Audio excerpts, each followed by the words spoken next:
Incoming transmission standby. Welcome to the Nod News Network. The North Korean leader visited Vladivostok Airport with Russian Defense Minister Sergei Shoigu.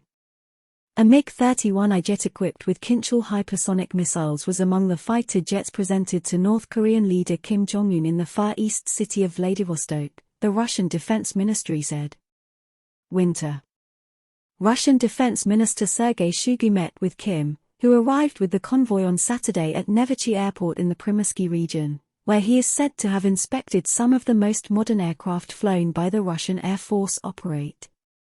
These include the Tu-160, Tu-95MS and Tu-22M3 strategic bombers, the air components of Russia's strategic nuclear forces.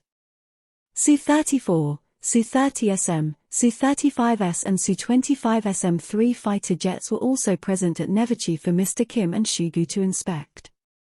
Particular attention is paid to their flight characteristics and weapons capabilities, the Ministry of Defense said. One of the highlights of the tour is the MiG-31I jet equipped with Kinchul hypersonic air-to-ground missiles. Commander of the Russian Long-Range Air Force, Lieutenant General Sergei Kobylash, explained to the guests the features of the system, which, according to the ministry, has no equivalent anywhere in the world and has demonstrated excellent combat effectiveness. Kinchul, Dagger, has been in service with the Russian Army since 2017.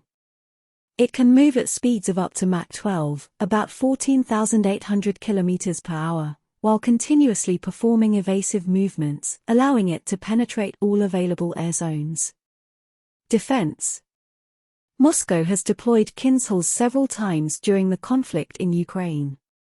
In May, the Defense Ministry said hypersonic missiles were used to cause significant damage to the US-supplied Patriot air defense system stationed in Kiev.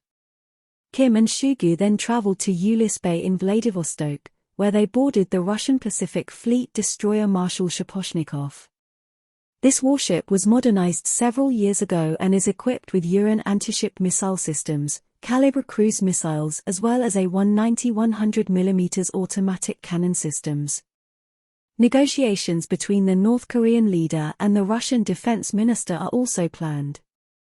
The two last met in July when Shoigu visited Pyongyang. Mr. Kim arrived in Russia by train on Tuesday for his first visit since 2019. He visited the Vostochny Cosmodrome in the Amur region with Vladimir Putin and held talks with the Russian president. On Friday, the North Korean leader visited military and civilian aviation production plants in the city of Komsomolsk-on-Amur in the Khabarovsk region. On Friday, the North Korean leader visited military and civil aviation centers in the city of Komsomolsk-on-Amur in the Khabarovsk region. This has been the Nod News Network, transmission complete.